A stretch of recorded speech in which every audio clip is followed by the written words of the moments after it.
Welcome to the Atomic Impact Podcast. I am your host, Jason Osborn. And on this podcast, we interview successful business owners for them to share atomic, impactful lessons that they've learned throughout the course of their business and share them with us so we can learn from it as well. As always, this show is sponsored by the reverse podcast method, the new way to close deals that doesn't rely on any of the old traditional methods that everybody hates. We use this method to book 26 qualified leads and sales calls in 10 days without any ad spend, outreach, or endless social media posting.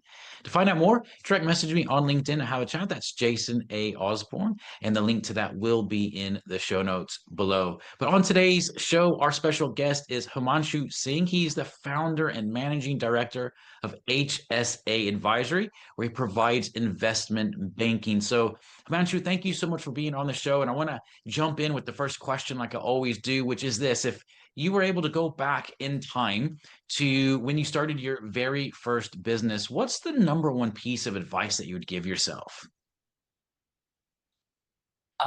That's a good question. So if I were to go back, it's been a couple of years that I set up HSA Advisory, and before doing that, I've had 15 plus years of investment banking M&A experience. I've worked at bigger banks like Nomura, UBS. I started my career at Nomura, where I worked for 5 plus years. UBS, I've worked for 3 plus years. So the number one advice or number one thing that I would do would be to do as much networking as possible. And secondly, whatever you are doing, do it for the benefit of the client. Always think from a long-term perspective rather than a short-term perspective. Mm, yeah. So when you look at that, the networking side, I think that's a big piece. And as you, I'm sure, have continued to grow your business, that's has been continued to be a core of what you do.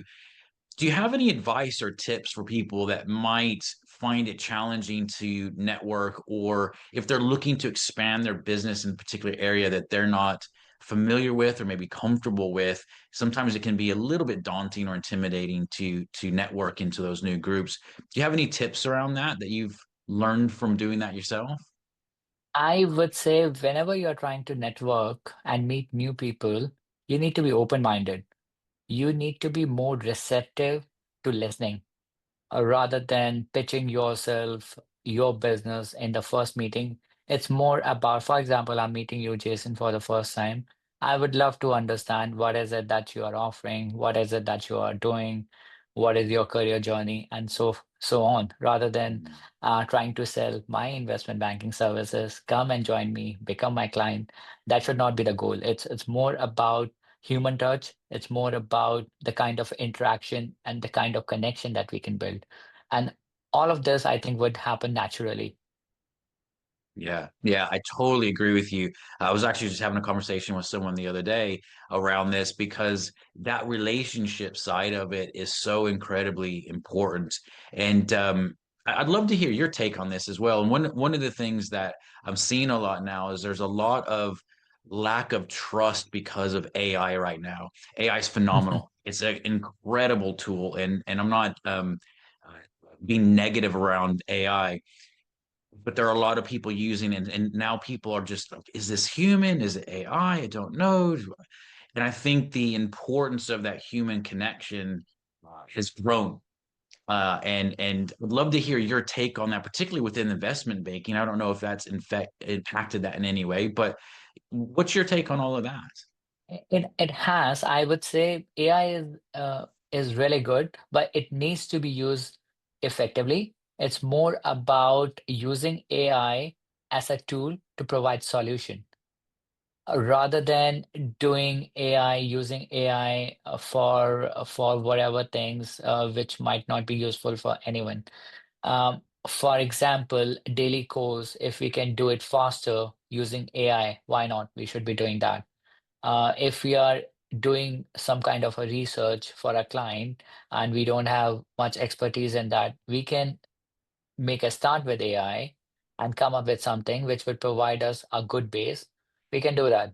And in investment banking as well, there are a lot of things, there are a lot of repetitive things which we can minimize making the use of AI. And you see it happening at bigger banks as well. For example, JP Morgan recently announced that they are going to be cutting a few jobs because they're going to be relying more on AI, and they are going to be hiring more in offshore location. And it's all the impact of AI. Yeah. Yeah, absolutely. Absolutely. When you look at the growth of your business and where you've gone with that, one of the things that I love to ask, because I think it's important for everyone to realize as you're growing business, you're going to have challenges. There's going to be difficulties around that. And I think it's good for business owners to talk about that so we normalize it a bit more so that it's like, yeah, I'm not the only one that's gone through a problem or challenge as we grow. Mhm. So what I'd like to know, Himanshu, is what's the what's the biggest challenge that you face so far in growing your business, and what's the learning that you've taken away from that? I'm not going to be lying. I'm not going to be lying. It was a struggle setting up my business from scratch. It's never easy. The biggest challenge that I faced was when I was working for bigger banks like Nomura, UBS. It was so easy. I'll go to clients and say that I work here and so on. It's easy to make connections and so on. But when I set up HSA Advisory and I go to the clients and say that I work at HSA Advisory, they'll be like, what HSA Advisory? Who is HSA Advisory? And so on. So building up the brand name for HSA has taken some time. Now it's been a couple of years. It's slightly more established. It's more recognized in the industry, and people come to us on their own. We receive a lot of inbound, but it has taken a considerable amount of time, effort, resources, and whatnot in coming to that stage, I would say. So I would Mhm. say the consistency of doing smaller things goes a long way in building your brand, building your trust, and you'll get doubts whether whatever you are doing is going to be helpful, successful or not. I've had such doubts at many times in over the course of 2 years. It's more about persisting because this is what I wanted to do. And the persistence and the fact that I kept doing small things on a regular basis really helped me. I love that. That's one of the most, I think, concise and human answers that you've just given there, just because it's real. I think a lot of business owners try to pretend like, oh no, I'm great. This is wonderful. It's, I'm building business.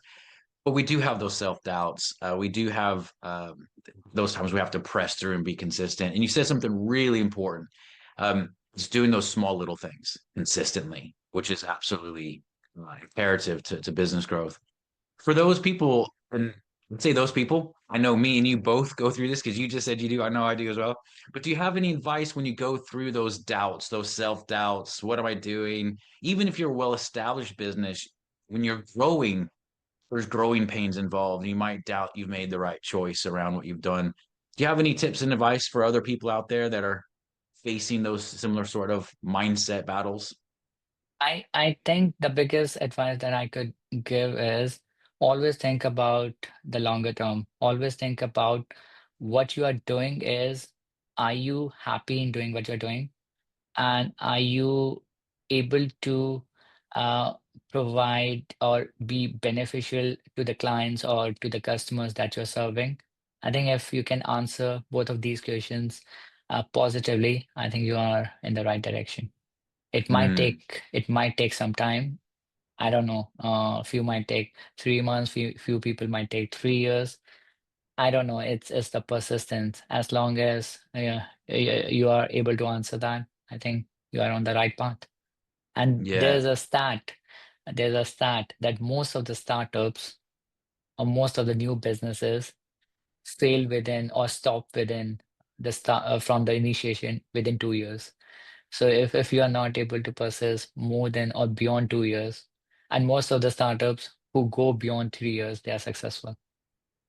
yeah, I love that. Yeah, the long-term vision I think is absolutely important for what we're doing with things. When you look over the next 2 to 3 years of your business, Himanshu, what's your goals? What are you looking to achieve with what you're doing right now? Yeah, sure. At HSA Advisory, we cater to clients who are making revenues of 5 million and upwards, and we provide them full suite of investment banking services. We help them on buy side M&A, sell side M&A, and capital raising. So right now, our sector focus is on financial services, SaaS, software, real estate, infra. The goal is over the course of next 2 to 3 years, we want to further establish our brand and hire more people and increase the sector expertise that we are offering right now. And in a way, link it more to our sister firm, which is CorpFin Hub, which is a UK focused marketplace that we are building. So while Mhm. working at HSA, we realized that there's a gap in mid market. It's not easy to source transactions. And secondly, it's even harder to close transactions because we do not have similar kind of network and access that we have while we are working for a bigger firm. And that's the reason we started CorpFin Hub as well. And the goal, similar to HSA, would be to establish a CorpFin Hub as the number one or go-to marketplace in the UK, and overall, going forward, move from UK to Europe and so on. Mm. Yeah, I love that. I love that. So explain a little bit more about what Coffin Hub is. What do you do with that? Yeah, absolutely. So it's a sister firm of HSA Advisory. CorpFin Hub is a UK-focused mid-market marketplace. And what we are trying to build is we are trying to build a members-only marketplace where we vet all the transactions that are put on the platform. We launched it in June. And since the time we have launched, we already have circa 150 transactions on the platform, which says a lot about the effort that we are doing in the background. And what we are trying to achieve now is we are looking to hire bankers who can help us in executing those transactions. So we are already in the next phase. We are building our number one go-to marketplace in the UK, which is dedicated to mid-market. And the second goal would be making sure that once we have established ourselves in the UK market, we would expand beyond UK into Europe. Wow, that's amazing, man. Wow, amazing goals. I love that. Well, Himanshu, for people that are looking to learn more about what you do, whether that's through HSA or Coffin Hub, what's the best place for them to get in contact with you at? They can connect with me on LinkedIn. I think that's the best place where they will be able to speak with me about Coffin Hub or HSA. Otherwise, they can always come to our website, which is HSA Advisory or Coffin Hub. Amazing, amazing. Well, I definitely recommend everyone checking out Himanshu on either of those platforms or areas that he said. Definitely check him out. So, thank you so much for being on the show today. It's been a great privilege having you on, and some great tips that you gave for other business owners out there as well. And as a reminder for everyone listening, this show is sponsored by the reverse podcast method, the new way to close deals that doesn't rely on any of the old traditional methods that everybody hates. To find out more, direct message me on LinkedIn to have a chat. That's Jason A. Osborn on LinkedIn, and the link to that will be in the show notes below. And until next episode, stay inspired.